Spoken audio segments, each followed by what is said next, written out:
104.7 IFM. Report! Tila nagiging ugat umano ng korupsyon ang political dynasty o magkakamag-anak na tumatakbo sa politiko ayon sa ilang dagupenyo. Ani ng ilang nakapanayam ng IFM News Team, pabor umano sila kung sakaling i-disqualify ang mga kumakandidatong magkakamag-anak.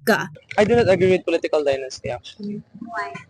At some point, it's a root of corruption. There's always going to be that hidden agenda of a family to continue in the politics. Parang nagiging uri na rin umano ito ng business sa mga magkakamag-anak na tumatakbo at isinasalin-salin na lamang. Bakit pa nila kailangan tumakbo ng magkakamag-anak? Kung pwede naman sila, kung nakana naman sila ng business, pwede naman sila mag-business ng no, hindi. Kasi yung iba, ginagawa nilang business yung politika, and which is wrong.